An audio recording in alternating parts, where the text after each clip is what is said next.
afternoon, y'all. Howdy, folks. Hey, people. It's still morning here. I had a hell of a time waking up. I've been dragging lately too. I got Same. conjunctivitis and I'm just tired. I don't. It's Or probably something else. Plus the heat. The heat's ridiculous right now in the Ohio River Valley. It's It's already 10 o'clock a.m. my time, and yeah, I also had trouble getting up. But you know what we're not gonna have trouble with? Reading Dragon number 15 which is a good with one. its beautiful. Yes. Yeah. Like, I mean, I've been kind of going to bat for most of the first 14, but this is when it's gonna start getting really good. TM. Promise? And you can tell because of this beautiful wraparound cover with the guy with the unibrow. Yeah, I just wish the finger was in a different position. That would have made my day. Yeah, like there's part of me that wonders if maybe Kukulane here was flipping the bird to some Romans. Cool. Yeah, and I don't like how they draw him. The torso doesn't match the legs, but that's an accurate description of a Celtic war chariot Yep. for the period of Cuchulainn. So I kind of dig that. Yeah, whatever you say about the TSR guys, like because I think David Sutherland III was in the Society of Anachronisms or For a whatever lot it of was them. called. FCA, Yeah, the Society of yeah, Creative Anachronisms. yeah. A lot of these RPG guys they had like first-hand knowledge of what a lot of these armors, weapons, chariots, stuff like that looked like. It's why he's so good at drawing armor. But yeah, Yeah, I used to go to SCA meets.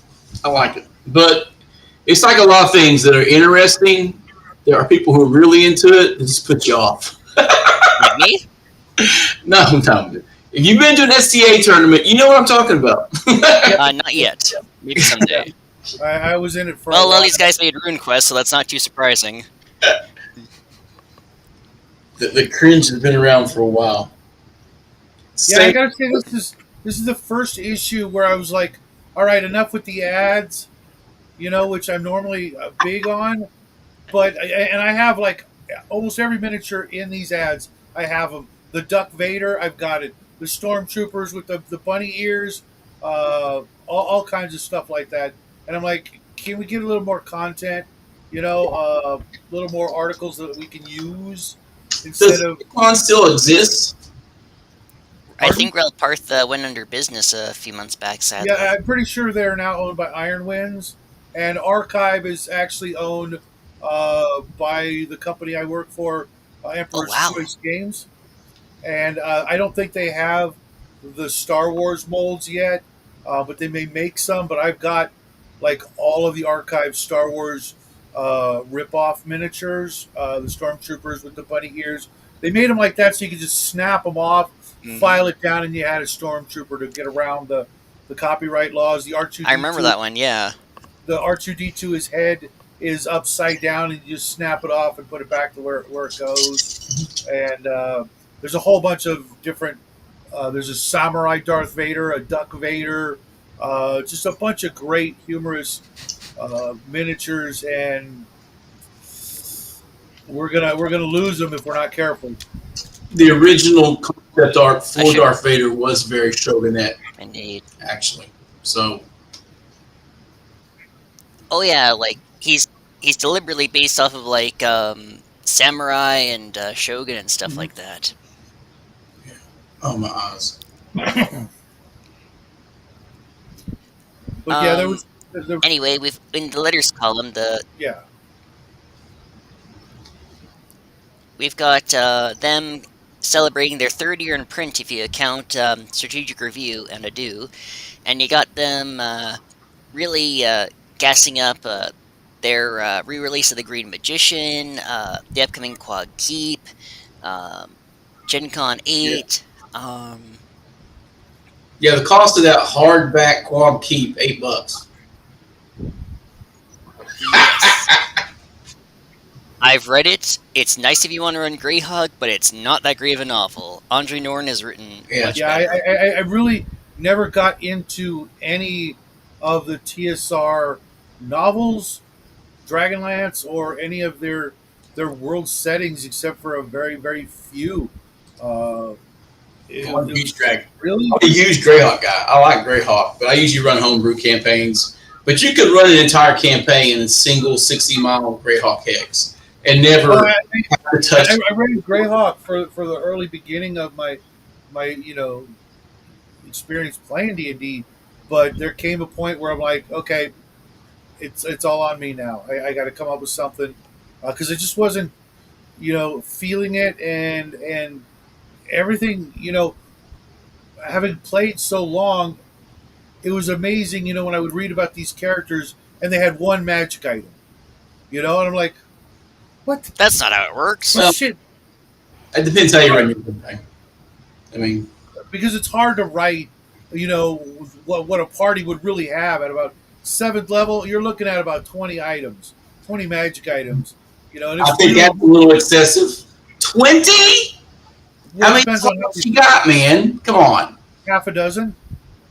Yeah, you have half a dozen slots, but 20 items. I know. No, Now, no, no, no, simple items, potions, and scrolls, I don't count those in the mix because I think it's no. permanent. I mean, items you I got mean to do. a full party. I mean a full party of 6 people. Okay. You'd have about 20 magic items in a 6 member party with 3 each. Yeah, that sounds about right. Right. I thought you meant a PC, like a PC with 20 items. I was like, Oh it's no, seven. no, no, no, no, no, no. I was like, dang. Even No, 6. no, no, no. No, and that would be very difficult to write.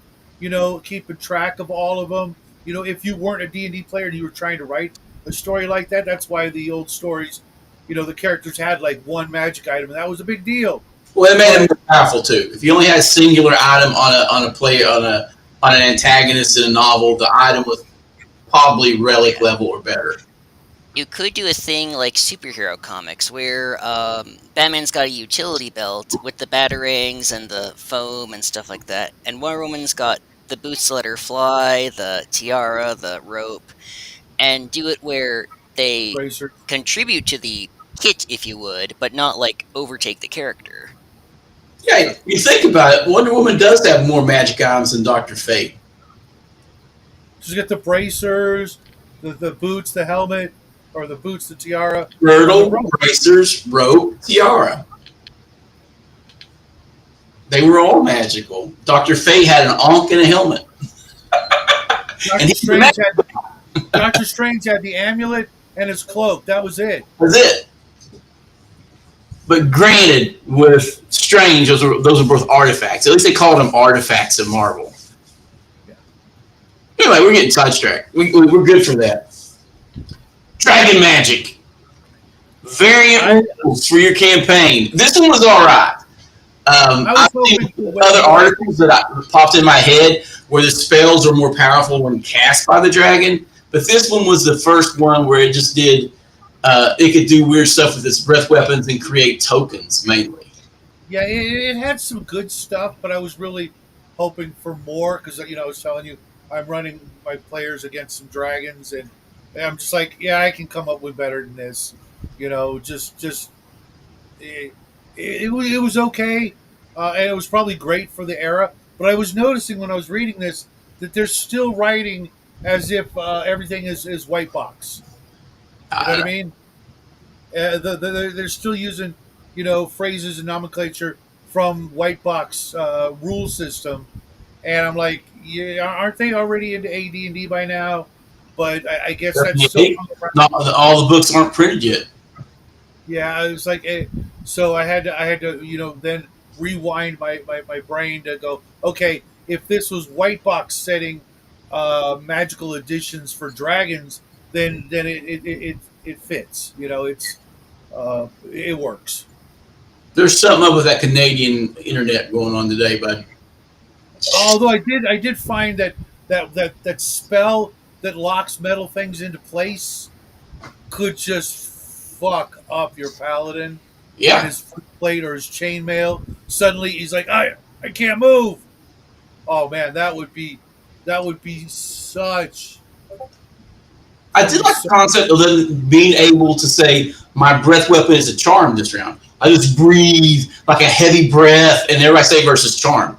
That's an interesting one. I did like that. And that was it. but that comes down to customizing each dragon should be different. Mm-hmm. I believe that as a DM, you should just take that monster manual listing as simply as a suggestion and change everything because your players are going to meta the shit out of you anyway. If you want to make it unique and memorable, you got tweak. You got tweak it. I've been doing that with the dragons that I'm running against my party. Two dragons almost TPK, not just the party, but a ship of 700 crew. Yeah, the breath weapon is amazing. Are you using Dragon Fear? They weren't close enough for it to matter. Yeah, the Dragon Fear takes out all your minions, and the guys who would normally have like 30 arrows going up, they're just shaking in their boots. They can't do anything. So Yep. Dragon Fear negates the full benefits of having an army laying around. They just can't do nothing. Yeah. Well, they were too busy putting out fires and diving into the water to get rid of the acid. Yeah. Oh my God. I think Tanner's on acid. Tanner! His internet's on acid. Tanner! Tanner! There's no need to mock. If it's not working, I'll go down and restart the modem. But yes, Dragon should absolutely be able to TPK or come close to TPKing 700 people on a ship. He had Drow Riders on him too. It's definitely your game, Shadow. And I don't want to give anything away in case they're listening, but they weren't even ancient dragons. Yep. Well, have to be. Adults are intimidating, and actually, an adult or young adult is more likely to be as a mount as opposed to an ancient one. They don't have to be. Older, we're less likely to happen. If they were ancient, we wouldn't even be having this conversation. They'd be rolling up new characters, crying in their beers. Because we've been playing almost over a year and a half now of the same game every Sunday, and yeah, it's fun. I think that little piece of artwork on the bottom with the regular dragon and the animated dragon, which I'm going to snip it right now so I can use it as a banner later. So, snipped. Yeah, I do wish this magazine would have more stuff like this. That I know it will, but It started with this one, but it starts picking up. You didn't like any of the other variant spells later on? Oh yeah, I love this, sir. Oh yeah. I mean, I've got the Encyclopedia Magica for a reason. It's got them all, and I need to actually go through both the Encyclopedia Magic for magic items and the complete spellcaster, the Wizard's Compendium, and all those. Even though they're second edition, I'll throw them in a 1E game, no problem. I can just tweak them a little here or there. Yeah. Because 2E did have some nice new spells, but I don't like it, watering down the spells, maxing them out at 10 dice. Like, come on. I know that was one thing about 2E I didn't like.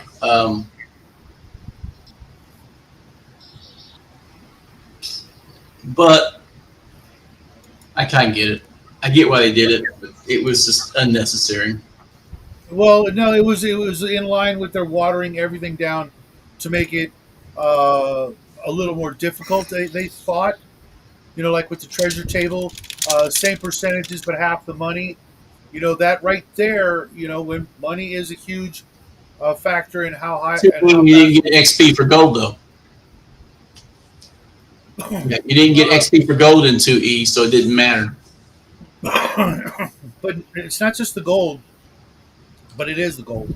What you could do with the gold, like getting better armor and things like that, but also getting fewer magic items because they knocked all that crap in half. But they bumped up, things like dragons are almost 10 times more powerful in second edition. Yeah. Well, it should be. I mean, dragons should be the most powerful creature in your game, in my opinion. One of the most, besides like demon lords and deities and stuff. Yeah. But when people say the word dragon, the whole town should be like, we're moving, we're fleeing the dragon. Mm-hmm. Yeah, but it was a good article. If you're using old school stuff, it would tweak in easy. But I think it's more set up to just really nowadays just to give you good ideas. Like your dragon spells should be different. Oh, Build absolutely. your wizard Not cast. only, It should be more powerful. not only different though. What did bother me about this is like, okay, I was thinking about it. Okay, let me get this right. Dragons being older and probably existing before mankind. Okay, depending on your lore, right? As, but yet they can only learn up to fifth level magic, but humans can learn anything, and they're the best. No, no, no, no, no, no, no. Well, that's why humans take over. I think that's always the Tolkien S interpretation that like humans are in the ascension and all the old races are going out the door. But they don't need eighth level or ninth level spells because the magic cast by a dragon is inherently more powerful. So a fifth level dragon spell should be equivalent to a ninth level magic user spell. Like I would say your magic missiles, and this comes up in a later article later in Dragon Magazine, which I automatically applied. Like your magic user casts a D4 plus one a magic missile. When that dragon casts it, D6 plus one. And when he gets to ancient terms, D8 plus one magic missiles. Whoosh. Same way with the fireballs. If a red dragon casts a fireball, that's not going to be D6. That should be D8s or D10s. Yeah, Because absolutely. I am of the fire. You may wield fire and wield magic, but I am born of magic and I dwell in fire. Here is my inner fire made manifest. Eat it, bitch. Absolutely. Same thing with a blue dragon if he casts a lightning bolt. Absolutely. Oh god, a lightning bolt from a blue dragon ought to just rip through mountains. Yeah. So that wizard you're fighting is actually a polymorphed dragon, right? So his magic missiles come out and slam into people, and they burst into lightning, right? Zap! He zaps you like Palpatine style, and they're hitting harder. And then he reveals himself to be a dragon, a blue dragon. Easy tweaks a DM could do, and that's what I recommend people take this stuff. This we're not really totally happy with this article. It's kind of meh, but take it as inspiration and beef up your shit. Make your stuff unique. I actually Yeah, think but it's a pretty I decent do. article. It is for a time. Yeah. You know, if we were back in time and this had come out and we've been playing, White Box for 5 years or so, and this came out, this would be, validation for what we might have already done or inspiration for what we could do later. I actually think there's more tinkering back in this era Oh, in absolutely. '78 than you see now. Oh God, yeah. We Oh, got we so become spoiled. far too. hmm Like, people do not create new things for, like, 5th ed or 6th ed. People don't even create new stuff for, actually, now you'll probably find a lot more people creating stuff for Vampire. But, you know, With the gamers advent have really developed into users. with the advent of the module and all the printed content that came afterward, people became less and less inclined to write their own crap. I remember, back in the early '80s, playing AD&D and grabbing a stack of paper and just writing up my own everything because I couldn't freaking afford it. I was like 14 or whatever. I couldn't afford to buy every book on the shelf or any book I wanted. I had to, save my money and go. I'm gonna buy this, and this is it.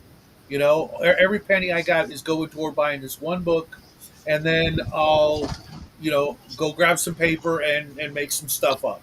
Keep talking, be right back. Yeah, yeah. As I've gotten older, I got less discretionary. Now it's like I was going to buy some books, but I was like, no, we're getting this. So we got anti-nausea wristbands and stuff for Emma without it thinking. But I never had a lot of money as a kid either. I had enough to buy my books, but I always tinkered. I didn't take it as 100% raw. I always changed a few things to make it better suited for my table. You guys have anything else to say about the dragon article? You want to move on to the pit traps? Move on to the traps. Okay, the pit trap one. I'm excited. Tanner will be back in me. He says he's resetting his modem. Yeah, I like this article, but I even before, is one of the first books I ever bought after the Dungeon Master's Guide, Monster Manual Player's Handbook, was the Arduin books, and it was chock full of trap ideas. Uh, I was Yeah. telling you the other day in Arduin, when the players come across a chest, and they disarm the trap, they better look for another one. And then when they find that one, they better look for another one. I mean, if you're gonna put one Yeah. trap, and it's a mechanical needle trap, and you're gonna tell me you're not gonna put maybe a gas trap and a magic trap on it too. I tend to limit how many traps I use because otherwise it slows your game to a crawl. One trap per 8 rooms. I don't like going over that unless the theme is heavy trap heavy, right? Otherwise, your party slows down to a crawl, and they're trying to do the 10 foot per round, 10 foot per turn dungeon. Oh, no, no, no! I'm talking about With like chess, Zoom, trap yeah, hallways, if rooms, it's and stuff Zoom, like that. sure. I find those ridiculous in a lot of cases that they couldn't actually be made without heavy magic. And if you're going to go that route, then you better just have your magic user, memorize all his third level spells or dispel magic, or you're not going to make it through. Yeah, I'm of the mindset you can memorize one spell per, Yeah, can't double. And I love it. It makes scrolls a thing that they want to treasure. It makes them want to pin scrolls. Otherwise, I memorize my most combat effective spell times 3. I memorize my most combat effective spell times 4. I have There's I have no no problem with that. utility. Utility The- eyes with unlimited my memorization. party would never, ever, ever leave the scroll table if I use the scroll writing rules as written and use that rule. They wouldn't have even made it to this level, which is like between 7 and 11 level. I They disagree. they wouldn't have I made it. disagree. It just they wouldn't have made it, especially going through Caliban. Yeah. Um, it wouldn't happen. It's I Scroll making in AD&D is more expensive than it is in what I'm running, like Dragon Slayer. It's $250 per spell level, and in AD&D is what, Well, it's 500 not or that. It's 1,000? the 1 day per level of the spell to describe. It's 1 week per level in in Dragon Slayer. They still do For a it. first level spell, it takes a week to put one first level spell on a scroll. So Yeah. that's like hundreds of thousands of times harder than to just cast the spell. Literally. You're limited to memorize one spell, right? You can't have magic missile times 2. So you make it utility. It helps. It makes you more versatile, and they have to put more thought into it, right? If in order to get back to the dungeon, if I take 2 weeks off, that is going to be a 1 in 6 restock chance for every room we clear. It becomes more of a very plotting. What is it do we need to make us more effective, and it really reinforces the resource management. Yeah, I can't even imagine being able to play that. It's wow. There should be a life outside the dungeon. Yeah, oh, absolutely. And I'm a mega dungeon guy. My whole campaigns are focused around getting to the mega dungeon. But if you don't force them to do that in a downtime for training, and I do D3 days, first through third, your 3 days plus 3. Your party like is very 6. heavy into henchmen and hirelings.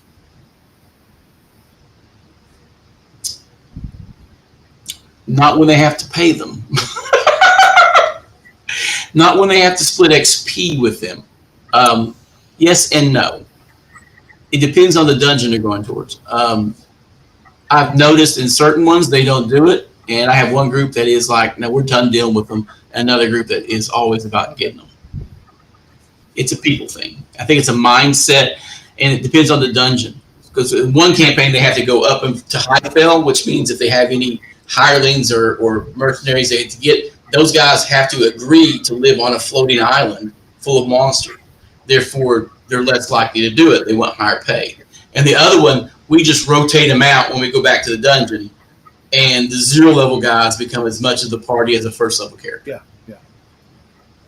So they got Bill the Torchbearer, and he has survived ghoul attacks and zombie attacks, and they love Bill. But it's weird.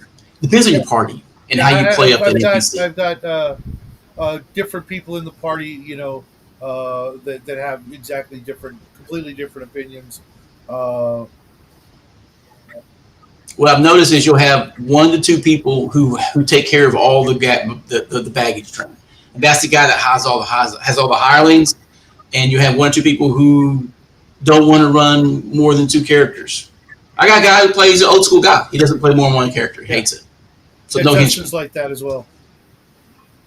Yeah. But this pit trap thing, why is it all the pit traps are just 10 foot deep? Because it's easier to dig, Right? I guess. I guess I like the concept of the occupied pit and Yeah, deeper a pits. 10 foot So trap, a 10 foot pit means someone can lean over, laying on their stomach, and pull the guy up. right. My guys always use ropes, but yeah, and no one's ever said we're just gonna lift him up like that. I wish they would, because that would save me 10 minutes of game time. Yeah, like I said, I roll a d12 to see how deep the pit is. D12 times 10 feet, uh, or sometimes it You do 120 foot yeah. deep pits? I want them to die, don't I? Wow. As it does. Well, that means your mean is 50 to 70 foot deep Uh-huh. pits. Well, I do. the other thing is when I design a So dungeon, on I do Sunday, a side view. I'll do a side view, and sometimes that pit will just drop you into another level. But then I have several I of got those. to figure out how many feet deep that is. Sometimes that's over 100 feet. If it drops you to like the fourth or Right. fifth level of the dungeon, that's 80 plus feet right there. Right. There's few of those in Stonehill, and it's 60 feet from first level to the second, and 60 to 100 from the second to the third. It's listed in the description. I like that concept, right? So there's 2 of those that drop you to the next level. The one on the first level, the second level, I think is only 30 feet.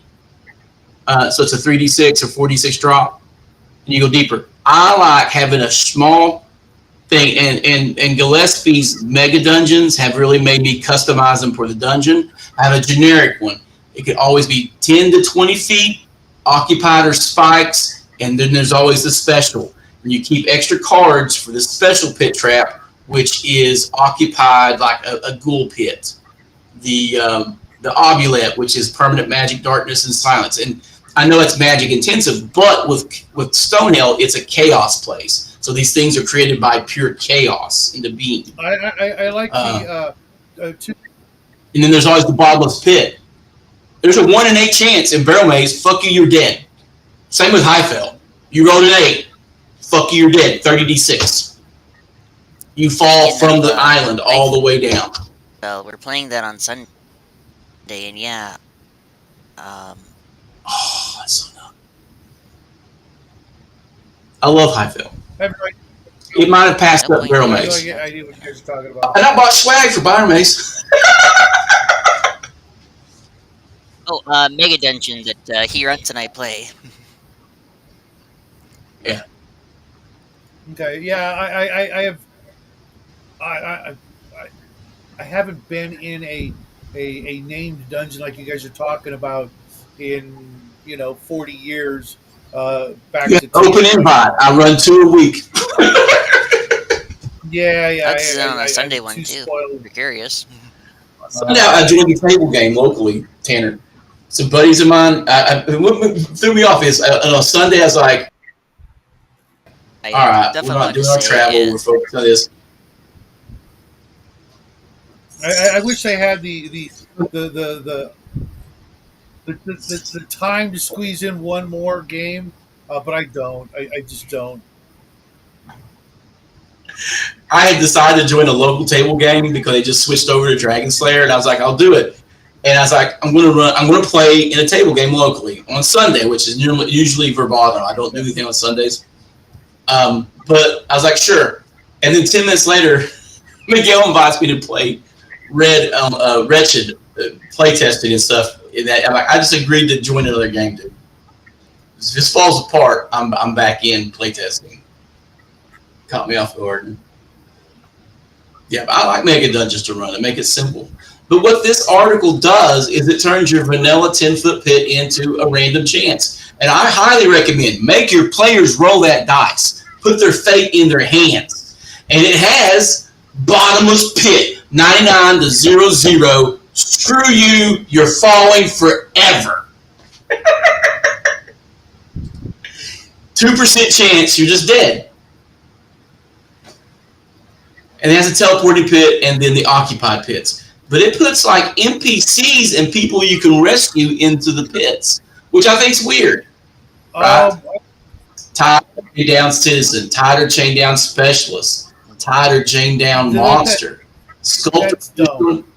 I mean, unless somebody came through the dungeon like 8 minutes before you got there, how's that going to happen? It's an obulette, right? But why are they putting these common citizens in an obulette? In an active dungeon? It's a little gonzo. I could see having people locked up in a dungeon that you free. Like I just wrote a random on some my last. The good old fashioned jail cell, not at the bottom of a pit, chained up. My party, if they saw a humanoid chained up at the bottom of the pit, they would shoot the thing to death. You know what I mean? Thinking that it's a werewolf or a doppelganger or something. It's like, we don't trust it. We're just killing it. More reason to do it, Shadow. More reason to put the maiden in the pit chained up, and then they butcher her, and then find out they butchered an innocent. That would be hilarious. Speaking of, since you mentioned Shadow, one of my favorite things to put at the bottom of a pit is shadows. Because, they've fallen, 50 feet. It's dark. They may have a light source. But the other thing is, my pits are usually not 10 by 10 by 10 kind of thing. They're usually like you fall into a big, natural cavern. It's just, like it might be a 50-foot cavern. And guess what lives down there? They find a bunch of bones all over the floor. People who fell and died and then became shadows. And the next thing you know, there's like 18 shadows coming at them from all directions. Yeah, I like it. I do ghoul pits, I do gelatinous cubes, and I do yellow mold. The yellow mold on a 30-foot pit is hilarious. Dude, what better thing to clean up your dungeon? And where do they go when they're done cleaning? They go back to the pit. That's like their little. They've been trained to go back to the pit. Maybe there's a tunnel that leads out of the pit for the cube to move its way back up the dungeon, and when it's done, it comes back to its little safe little, nice little cozy little 10-foot. It's like you fall 30 feet, but you don't take any falling damage. I don't. No, you land on something rather cushy. You take 2d4 from the gelatinous cube you just landed on. Can you say versus paralysis for me? I that is a really nasty way to die. We had green down. We had green slime pits in my evil campaign made by the players. We'd make pits and just throw green slime down there. We just throw people in the green slime pits. That is so. Because especially if there's nothing to grab onto the wall. Gravity's pulling you deeper into the cube, and if you fail one save, the party has no idea what happened to you unless they go down there themselves. They can't, they look down there, and if they can't see, exactly what's going on. The one I also liked was Undermountain. Undermountain had reverse gravity pit traps. You step on it, you hit the ceiling, which is a pit trap. It flings open. You go down an X number of feet and hit the bottom up top, and then the springs push it back closed. So the pit trap's in the ceiling. That's kind of wonky and gonzo. The other thing I like to do is I like to make my, how like most pit traps are like I said, 10 by 10 by 10. So the floor surface, that falls away is 10 feet. No. I like making them 20, 25, maybe even 30 feet. 30-foot square. Or the pit trap that's 20 feet behind you. That's a Tomb of Horrors type deal. There's one that there's a 10 by 30 pit trap that opens when the doors open, but it doesn't open within the first 10 feet, so it only gets the rest of the party. It gets the henchmen and all the wizards. And then the other ones are they trigger at the midpoint, and they were 10 by 20 or 10 Yeah, by 30. that way you get the whole party. Because there's nothing worse than splitting up the party. As a DM, sometimes oh crap, two players fell in the pit, and the pit's on the third level of the dungeon. You know, it's fun to Yeah, do, but I then hate it's a pain in the extra run. multiple Discord channels just for that reason. That way I can pull them down to a different voice channel and they're separated. And players, bless their heart, they will have so much immersion, but the guy in the pit's asking questions in an open forum and everyone else is acting on it. So you need to separate those people in the different voice channels. That's a strength of the VTT over, say, a table game. Because you can physically just separate them where people don't hear that. Like, jury, forget what you just heard. They don't forget nothing. They heard it. Mm-hmm. But yeah, it's a good chart, dude. I mean, it's a good chart. It does jelly, ooze, mold, or pudding on occupied pits, but it counts spikes as occupied, animal, insect, teleporting pit, monster, and special. And then special, you can just, I make up unique pit traps for my specials. The ghoul pit, the gelatinous cube, the magical obulette. I like to have about 6 of those pre-made, so I can just grab one, throw it down, and they encountered something wholly different than a regular 10 by 10 pit trap. How about you, Tanner?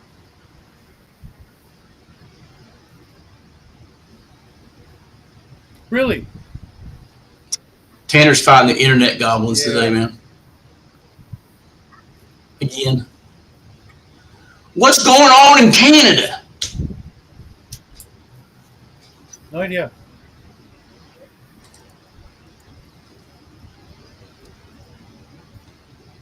Are you going to wait a minute for Tan Man, or you want to move on to the next article? We can let him come back to this. We're already at the halfway point, and we've only talked about, 2 articles? 2 articles. They're good articles. They were decent. They're good inspiration material. For the time, I think the dragon stuff for the time would have been better. Now, in hindsight, it's a good article, but it's not as relevant. The pit trap, though, As long people just like them as as rented. they don't. So every regular one, just ignore Man, that and make he's it trying to say something random. drop. Yeah. Oh my god.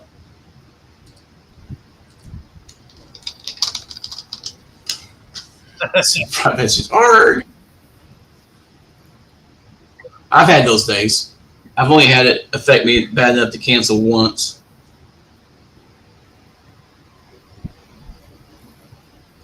So, what was the next article?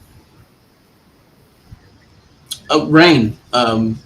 Events for your random events table for settled areas, which is a domain level area thing. Bad weather. I just got, a couple months ago, I wrote the random events for the God Wars, and this took me right back to that. It's like, yep, love it.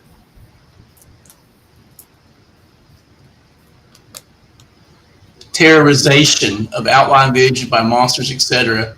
It's pretty rare. It's like a 2% chance, 2 to 3% chance. More so in the winter than it is anywhere else. That's weird. 4% in the summer. Ain't bad.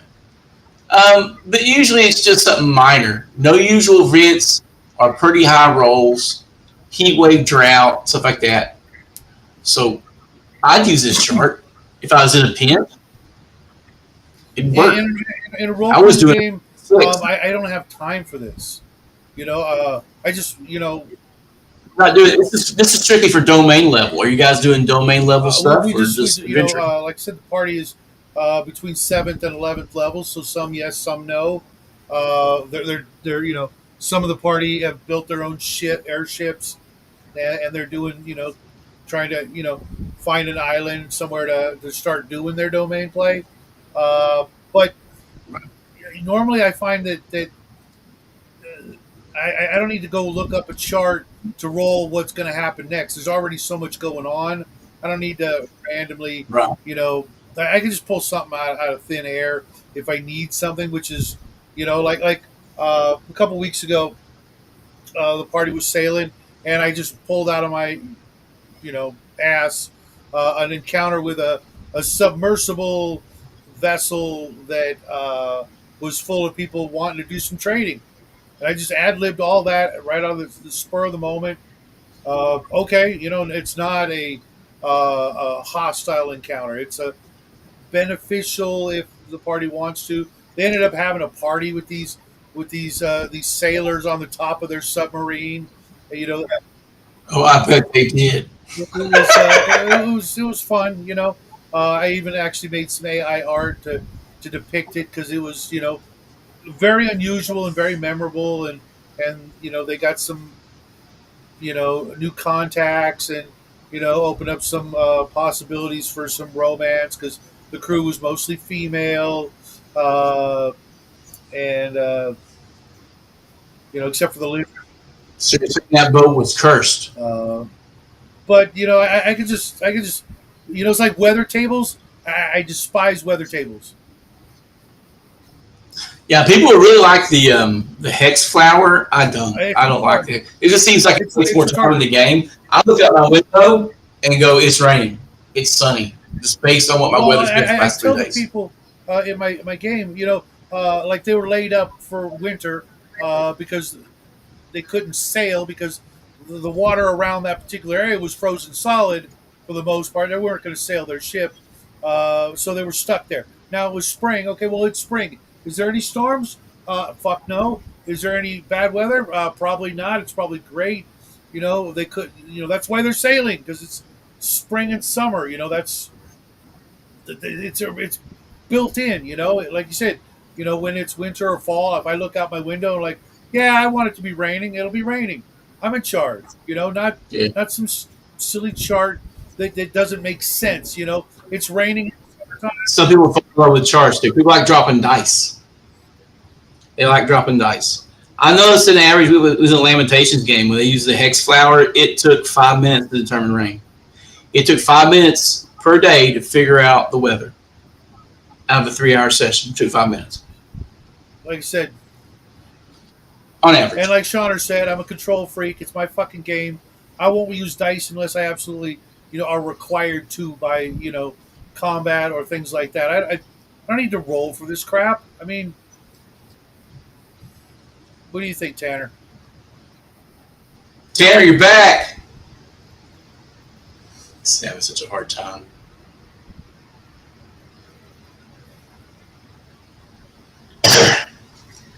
The maple syrup has gotten into the gears.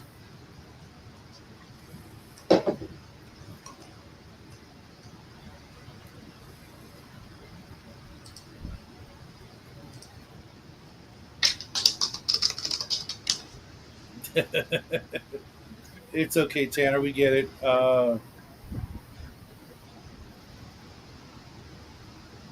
It's not your fault.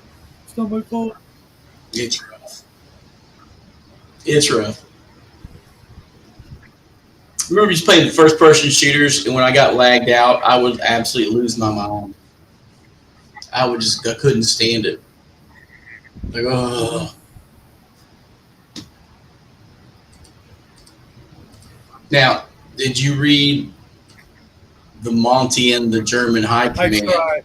which this made it into a later dungeon, into a later Dragon magazine with more of the round by round in best of.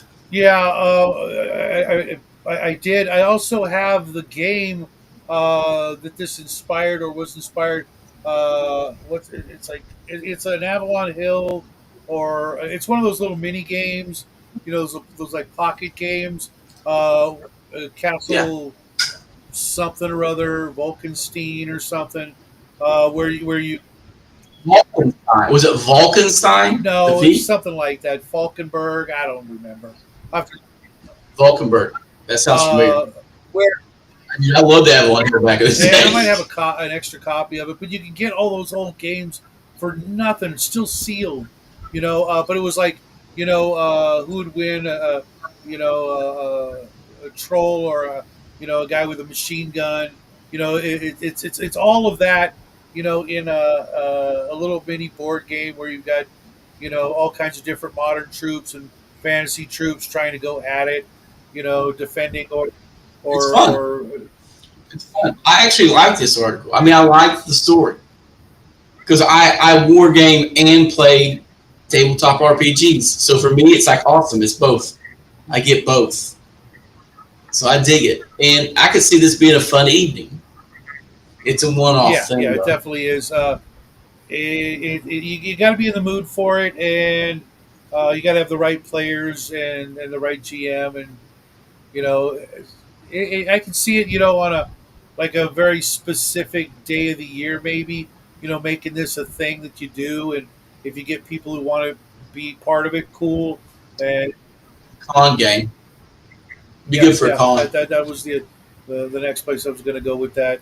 Uh, My buddy has a game called Ray Guns and Rednecks. It's made specifically just for cons, and it's about people being abducted by aliens. That's all it is. So it's making fun of Stinky Bottom, wherever, and the aliens coming and landing and taking people.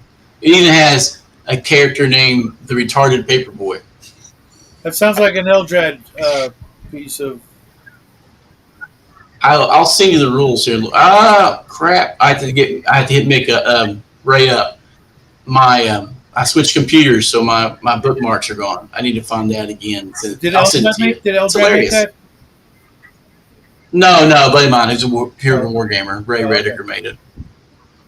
Yeah, he used to organize cons and stuff up in Fort Wayne, Indiana a lot. He's a big war gamer. He's one of these guys that's got so many miniatures. He's probably surpassed you. I That's not guarantee it. hard to do. Depending on, but I can guarantee I have some of the best of the things of the miniatures that some of the best miniatures that have ever been created in the way of unique, humorous, hard to find. Yeah, I remember him having divisions of micro armor when I was a Yeah, sophomore in high school, and he's never I stopped. never really got Never into stopped. the huge numbers of you know military type things, except with Epic Space Marines. Everything else is like more squad or individual bases. But I've got some minis to this day. Nobody knows what they are, where they came from. Micro armor's fun, dude. I love micro armor. It's a fun I game. wish I could have got into it more. I have a little from picking up piles of miniatures on eBay, and there'll be a tank. I've got a bunch of old heritage lead Panzer Trooper miniatures still in the blisters. Wow, that's I rare would shit. love to have been able to play that and that kind of stuff when my dad was alive, because that's what got me into the hobby was him, buying me the old Aerofix, plastic miniature, you know, 15 mil plasties and the miniatures. yeah. Yeah, He'd get models. pissed off though. I'd be like, oh, can I get the moon landing set or can I get the Robin Hood set? He's like, no, we're getting the Japanese, blah blah blah, or we're getting the Marines, blah blah blah. And I'm like, okay, but I loved it. it was fun. We had some fun with it, and he would have, really, really got into it, uh, but that just didn't happen. Yeah, I don't think we'll have Tanner today. Sad. So, what was the next article? After the fantasy versus the naughty naughty Germans, it's the Wandering Monster article, and it's about breathing life and realism into your wandering monsters. I read this and I've completely forgotten it already. So it makes it's pretty vanilla about making your wandering monsters make sense for your dungeon, and then giving a bunch of monsters as examples. Well, right off the bat, it depends on the kind of dungeon. If you're running a mega dungeon, then anything goes. There is no sense to it. But if you're running a dungeon that's 99% kobolds, it's just going to be kobolds, or maybe something they use as pets or whatever. It's kind of common sense kind of stuff.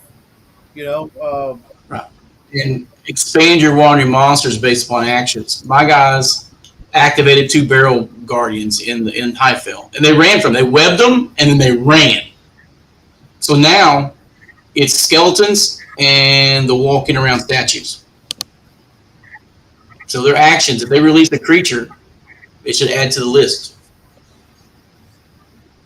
Are you broadcasting, Tanner, or are you lagged up?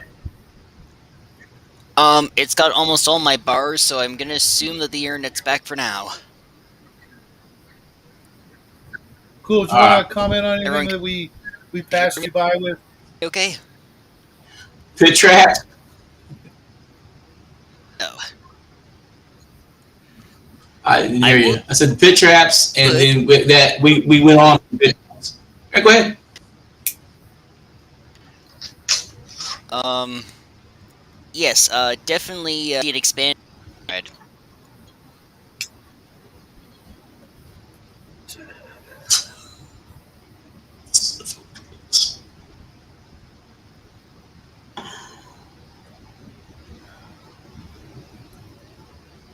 That was funny. The Just be timing honest. could not have been more fucked up. I mean, Murphy is just like sitting on Tanner's shoulder today, just riding him like a freaking nightmare. Um,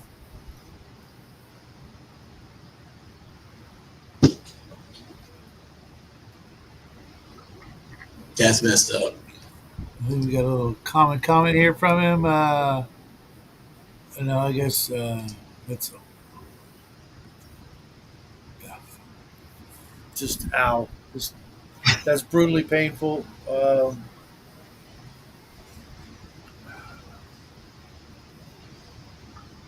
Yeah, it's messed up.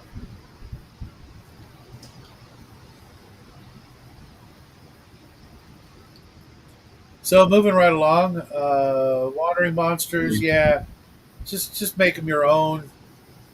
Have fun with it. Yeah, apply a Have little fun law. with it, but don't be so reliant on having to roll the damn dice to determine what's going on. I mean, if the party's making a crap ton of noise, they're going to attract everything that can hear it, or they Yeah, should. You know, someone's banging down, trying to break down a door, or chop it down or something. Any intelligent creature nearby that doesn't want doors chopped down is going to come, investigate what's going on, and you could literally. I, I've been in games where one action like that literally cleared the entire dungeon out because everything is now right where they are. You know what I mean? It attracted literally everything in the dungeon is coming to investigate, and now they've got to fight it all at once. And guess what? That doesn't turn out so well for the party. Unless they've got a couple of lightning bolts and they toss them down the hallways and happen to get everybody at once kind of thing. yeah. Otherwise, be quiet. Perfect time. Furball. Fearball and fear. Fear. Underused spell. Yeah, I found early in my career that people freaking hated it so much. I've had people quit. It's like, Oh, they getting yeah, feared? yeah, it's just like, I'm done. My characters, run off so far, from the rest of the party that they should be dead, and they knew it. Just the taking away their ability to control their character, or humiliating them, or whatever. But then I've been in games where the paladin got hit with the fear spell and failed like two or three times in the same couple of games from the same spell, and just laughed it off. Yeah. It's a player thing. It's a player thing. Yeah, notes from another barely successful D&D player, and it's just advice on how to play. Yeah, they should have like made this uh, like a regular column and have different people come in and do it a little bit with a little bit more organization. which brings me to one of my other pet peeves about this issue. Who formatted this freaking train wreck? James Oh Ward. my god! Oh my god! Put everything on the same damn page. Don't make me have to flip forward like 18 pages to find the rest of the fucking article. You know, That's James Ward. You know what? That's what kills me. He says I was editor of Dragon Magazine from the very beginning. It's like, please don't tell people that. This is terrible. It's rife with typos and bad yeah, formatting. But this is back in the day we don't have a computer, right? So it's all done yeah, I know. manually. I've been a floor pressman where you had to change on block printers and stuff. It's Yeah, difficult. It's yeah, I time know, but consuming. it's just oh god, thank God we're not there anymore. Because I kept, Uh, you know, and I think there was one like place in the magazine where it repeated the same exact like pair. You remember that? I'm like, what the shit? yeah, Who proofread it? yeah. Oops. It was just no. I mean, it was a tight group very early on, and it expanded over time. The professionalism doesn't really start coming in until about now and in the 20s. This is the first wraparound cover. They should have kept with wraparound covers. They want to really double down the art. It should have been wraparound every time And because it was good art, even though the guy's legs are off. and Cthulhu looks like a midget. had tops one story, and maybe I don't know, have it continue in multiple issues. You know, instead of having several stories in one. You know, They still do that. They chop up stories in multiple. This story in here is continued, yeah, but make sure. which is next. And I didn't read it. I mean, I couldn't get. I read 2 pages, and I was like, my eyes started bugging me, and I was like, I can't get into it. And I like Sprague the Camp, right? So it's weird that I don't like this story, but I also don't like. I'm taking from the real world and putting my characters' footsteps. That genre, Yeah, I like it a little bit, but no, not a lot. I despise it. It, it's one of the laziest techniques to get into a fantasy story. You, Yeah, I'm now I my agree with D you. and D character. You know, that's why I didn't like Den that much. You know, in heavy metal, Yeah, it's just like could this be any more of an adolescent power fantasy story? I can do that on my own. it was an adolescent power fantasy wet dream. Is what that was in Heavy Metal Right, Magazine. right. It was. I can literally do that on my own watch. I just close my eyes. I'm there. Okay, I'm done. on. You know, It's not going through the no, details. you know what I mean. Though it's just weak. There's so many other ways to do a great fantasy story, and if you Yeah. start right off with the bat going, yeah, I'm just gonna write a fantasy story. I don't care how good it is. You know, it's just gonna be meh. Do something else. People are doing that now with AI slop on Just Amazon, do to be something honest. else. Unless you're going into it going, I want this to be freaking epic. That you know, don't waste my time. What did you feel about the D&D ground and spell area scale by Gygax? Uh, I Where they came up with we make it 1/3 in the dungeon. I or reverse that. It gets three times larger outside. I find that I don't know why they did that, and my players just either reap the benefits of it, like nobody's business, or you know, like when spells suddenly affect a much greater area because It should be in the dungeon. I don't do it. I just do it for the spell description for the dungeon and apply that outside as well. I yeah, don't do it. one I like the one consistency. player because of that rule a couple of weeks ago, and then that player abruptly left the game because it's summertime, and they did that last year as well. So it's summer. I can't do it. Maybe I'll be back next year. He had this. He did Yeah. the. I forget what. Maybe it was Cone of Cold or something like that. But he already had a device, a magic item that doubled the area of effect and range and damage of all cold spells. And then he went outdoors with it, and they were fighting this mob of 100 cultists, Hmm. all varying levels. And because of the Well, now it's tripled because if it's Yeah. outside. He took them all out single handedly. Yeah. It's like fuck. Okay, there went the that afternoon's combat. Okay, well, uh, great to be you, and then he left. It's like he did this great thing, and now when they need him because they're out on the high seas fighting freaking dragons, that magic user's not there.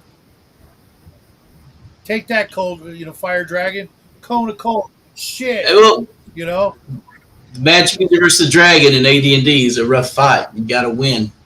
You got to get him at range and not get breathed on. Because you go down so easy. and he picked that So moment easy. to take a break, which I don't fault him for, but it was just like with Tanner, the timing couldn't be worse. Right. Yeah. It's interesting so you see why they did it, but I just use a standard. I standardize it and don't Yeah, worry about it. The because next article is by Tillery. I'm already stuck. My group's a bunch of old AD&D players, and they're like, "Nope, them's the rules, and we're sticking with it." Because the argument could be made. Well, if it's that much outdoors, why isn't it that much indoors? You know, like the way you do. It's like, nope, it's all whatever it says. I'm not tripling it. They're like, well, why can't we triple it when we're in a big enough room? If we're in a big underground Right. cavern, wouldn't that count? Or does it just have to do with the sunlight and the moon and open air? Because it doesn't make any logical sense. I would just make the ruling. It's how it is.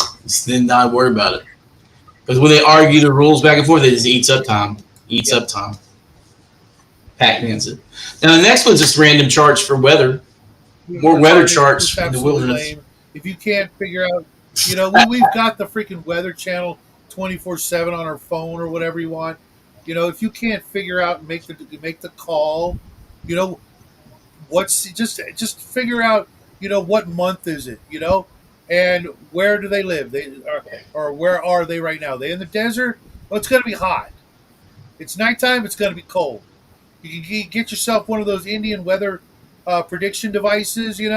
It's the little wooden thing and with the things on a string, like a piece of wood hanging on string. Is it moving? It's windy.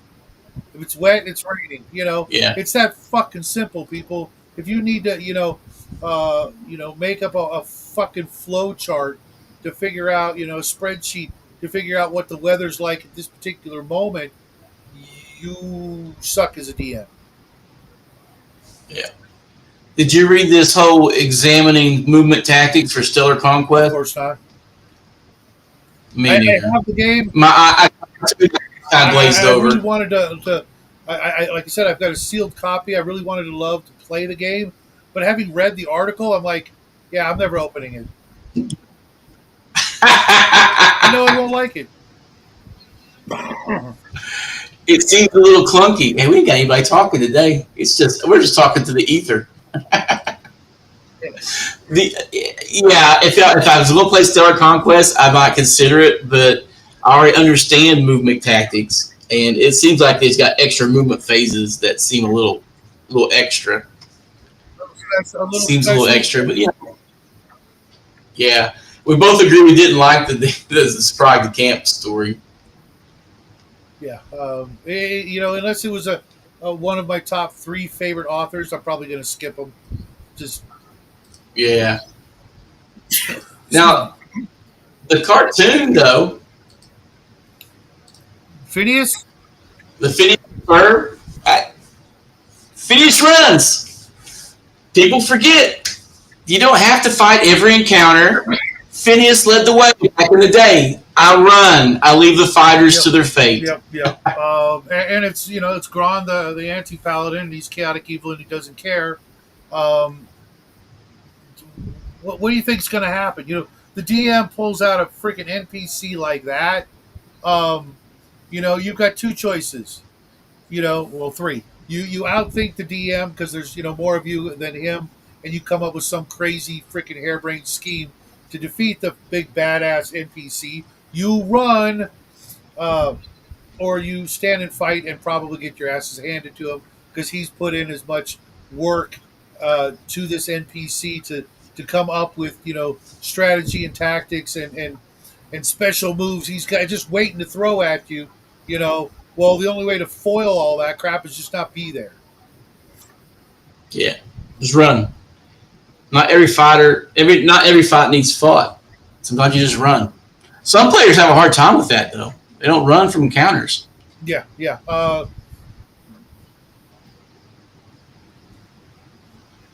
And then you got players who run all the time. Yeah, I hate those players.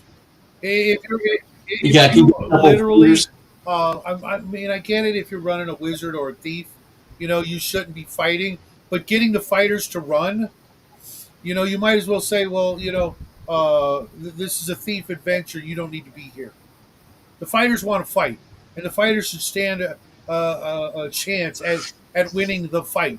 But the I find it's all the BX players that had to play some pussy style of sneaking and never fighting, and I don't want that. My party is most I fighters like a mix, dude. for a reason. I like a mix. I build TPKs into my adventures that people have to recognize and Sure, avoid. sure, sure. If But you charge into but everything, you're going to die the eventually. scared rabbit, hiding from everything, no matter what. You know, It does wear your nerves after a while. It does. it just defeats the whole word, heroic, fantasy. There's fighters in the group that don't want to act like fucking pussies.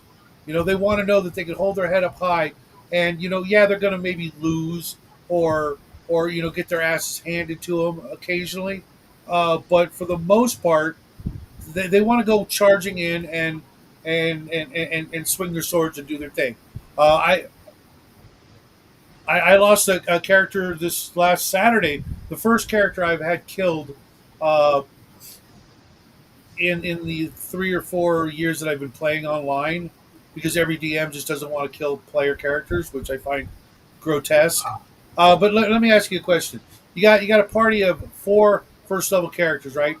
They're traveling, make camp at night, and 6 lions come up on the party.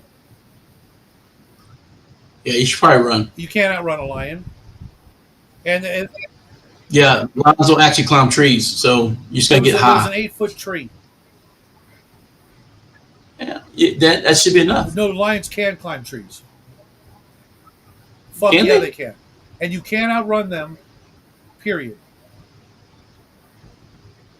Well, that's a bad wilderness roll, and that's why I've always advocated that if you're hex crawling at low levels, you're done. Well, there's that. And there was 6 lions and 4 of us, and no, not a single fighter in the group. Oh wow, it's a bad party Uh, makeup. and me, Good and me sleep. as the thief who was on watch duty, I pull out a torch and a flask of oil, and I make more fire on the ground. And the lion says, "I don't care." That should be a morale check. Now, I'd say that I'd rule that as a morale check. Animals are afraid of fire.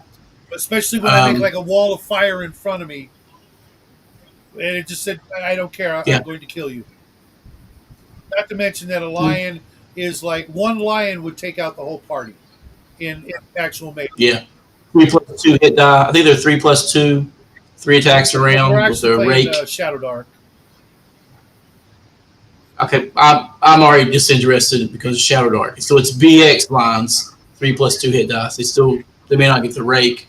I think they're just Yeah, claw bites. we should one we should have all died, not just 2 people, because 6 lions aren't going to be satisfied with 2 humans to drag off for food.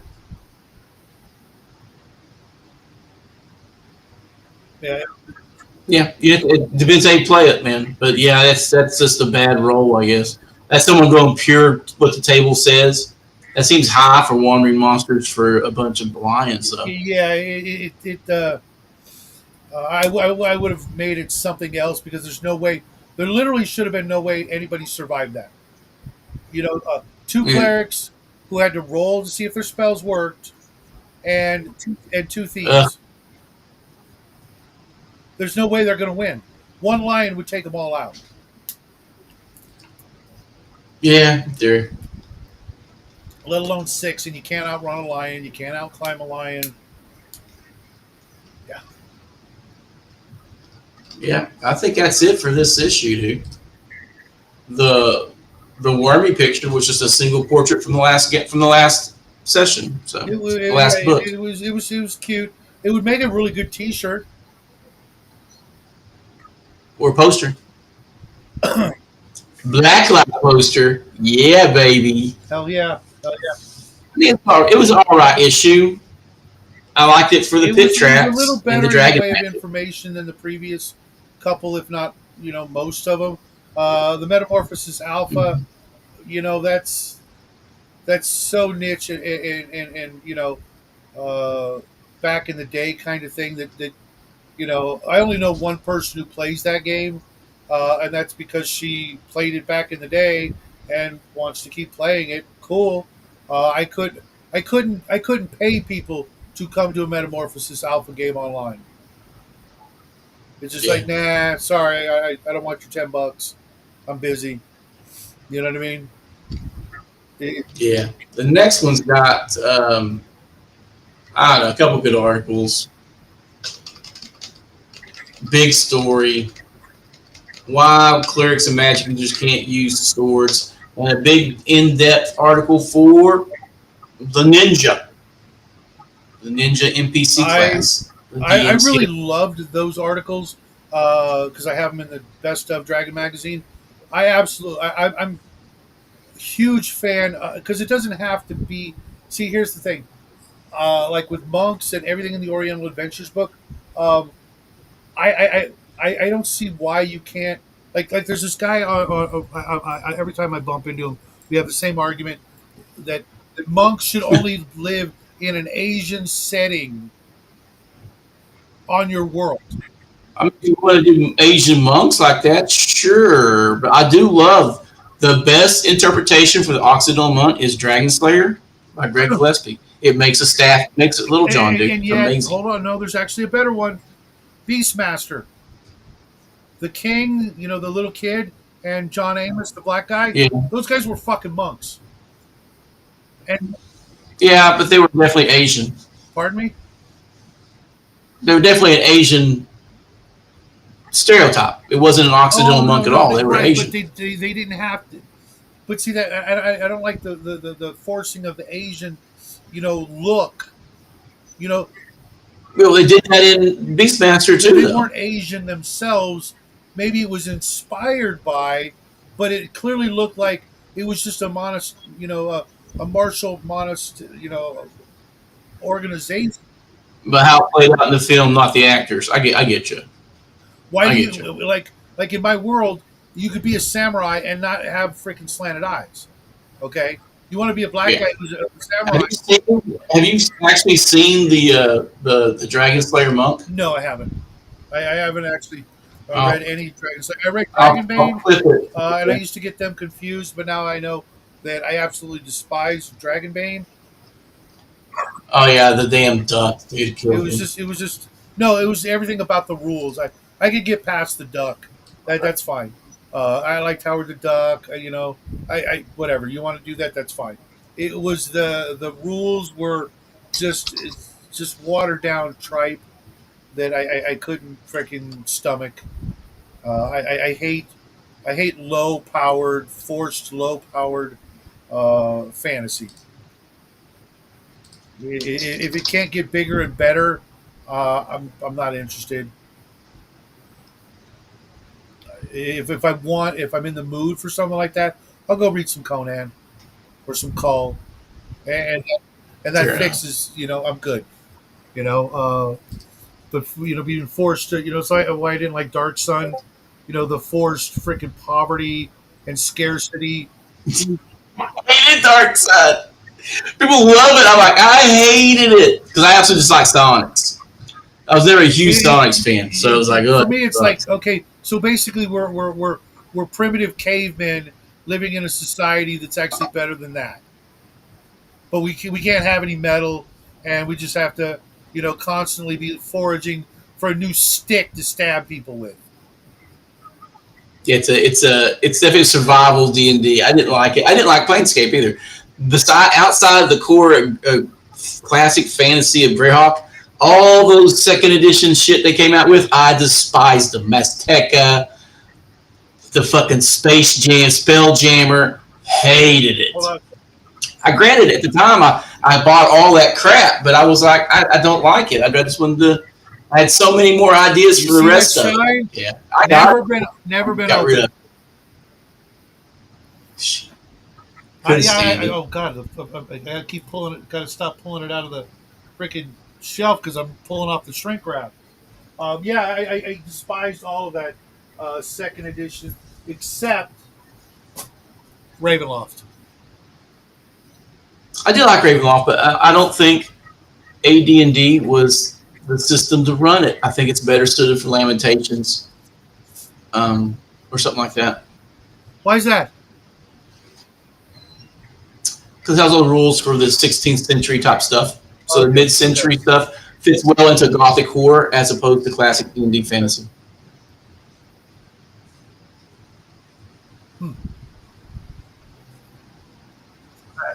And Strat gets a lot bigger when you don't have like your D&D I clear actually ground. picked up You'll a blow 'em up. Ravenloft T-shirt for when I go back to reviewing Ravenloft in October.